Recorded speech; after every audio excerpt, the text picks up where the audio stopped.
Welcome, Warriors! This is going to be an epic one, because this is one I've been waiting to do for a long time. And what better time to do it when all fandoms are being destroyed right now with Game of Thrones. This one's called Subversion, Perversion! And how fitting that I have one of my many faces of madness as Darth Maximus for this one, because you know what? Darth Vader is one of the greatest villains of all time, and he did subvert expectations in the movie theater the right way. You all know the argument.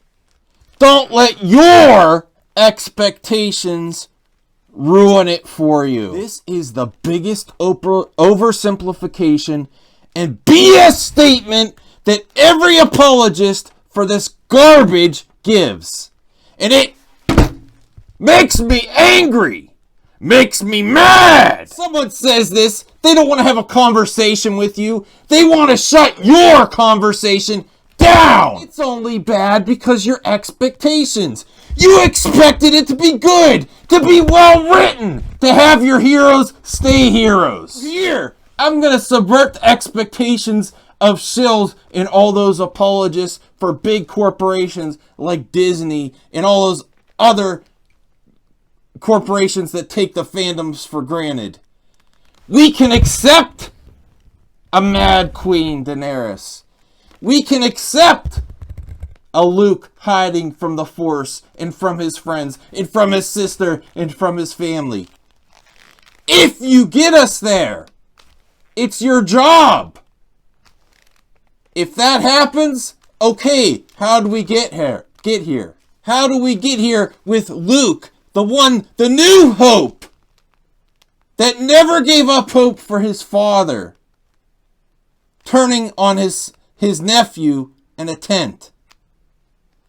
And the Mad Queen, who, yes, there were ways and nuggets there that alluded to where she would go, but not like a flip of a switch. Watching both of these, The Last Jedi and the last season of Game of Thrones, it's like we're watching the end without seeing the middle. Seeing what happened, what got her there. Like when Daenerys went crazy on her dragon. Could it have happened? Yes, but something had to build up right before then. Something would have had to made, she would have to see something. Something would have had to happen right before she went crazy. But it's missing. And that's why it's so hard to watch. If you're going to do that to our heroes, we need to believe it. And it's your job as the director. Just like if a joke doesn't land and you have to explain it, it didn't work. So when Daenerys goes mad, and when Luke, the hope of everyone, won't get on that Falcon to help his sister and his nephew after his best friend passed away, after he saw that message from R2, Obi-Wan Kenobi, you're our only hope, and he just stays on that island, you better back it up with story, direction, scenes, and context. But they don't. And then they blame you. They blame the viewer, the customer, for their shortcomings. So what's the reality of subversion, perversion? What's the reality of it? It's people that don't know how to do their jobs and write a compelling villain. Have you seen a better villain than me, Darth? One of the best developed villains in movie history. When he threw Palpatine down that shaft for his son, was it like a switch? Did he do it, or did he was wearing a mask and you felt the emotion in that scene? You felt it with context and in great directing.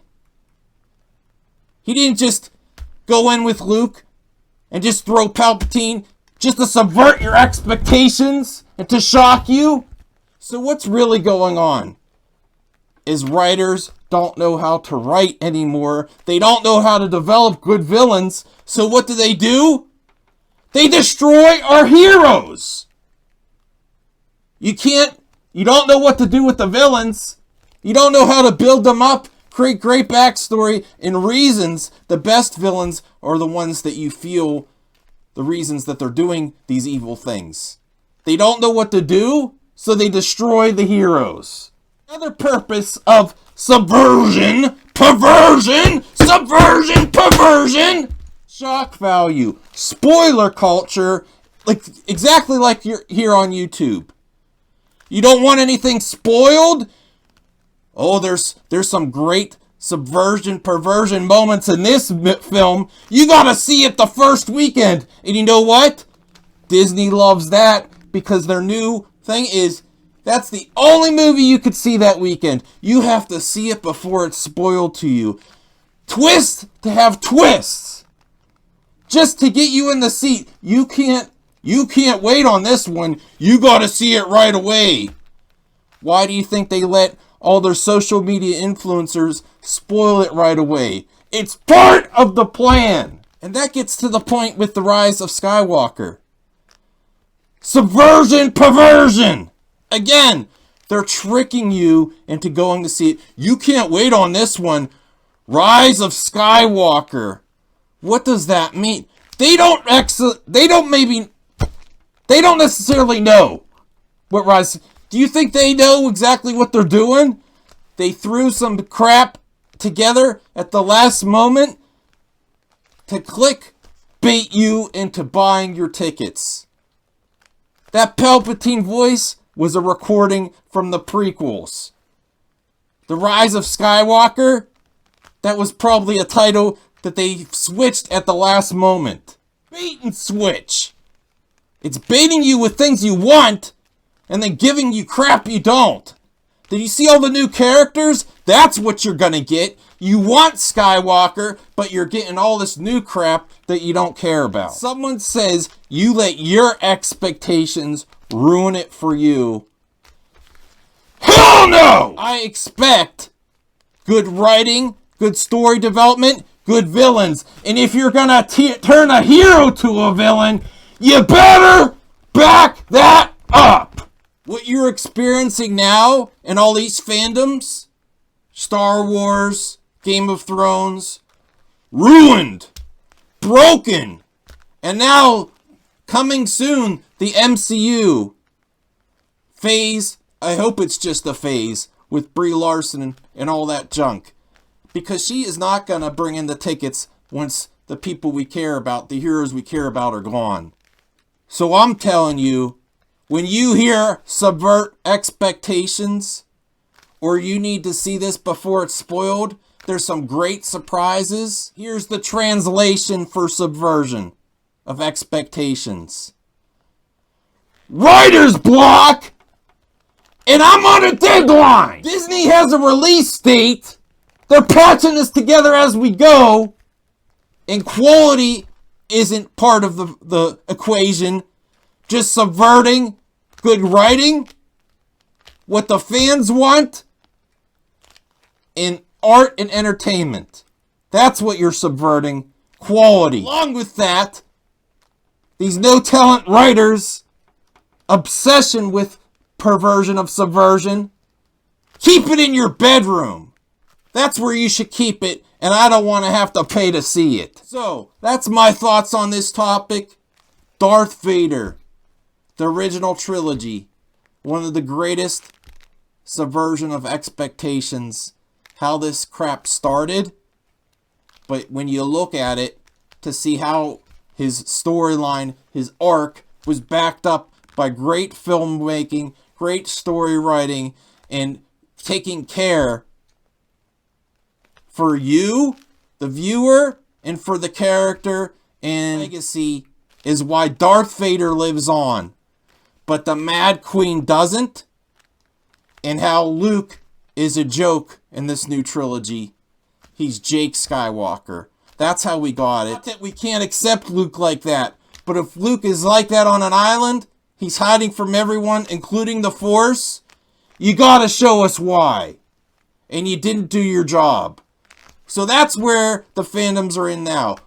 Ruin, broken, and going through a phase. If you want to see part 2 of this, where I really examine the whole state of movie fandom here on YouTube, you're the movies you care about, the franchises you care about, comment below and let me know. Okay, time for a super chat, warriors. And this one goes out to a great warrior, Chubby Teddy Monster Productions. Give this warrior some love. He also has a channel, and I'll link it below. Go check him out. His question is, do you think Kathy Kennedy ruining Star Wars is a vendetta against George Lucas? No, I don't think it's a vendetta. I don't think she knows what she's doing except nabbing firsts and headlines. And I think what's really happening at Lucasfilm is, if you watch some of my old videos, it's a Lucas versus Kasdan mentality with cliques in Lucasfilm.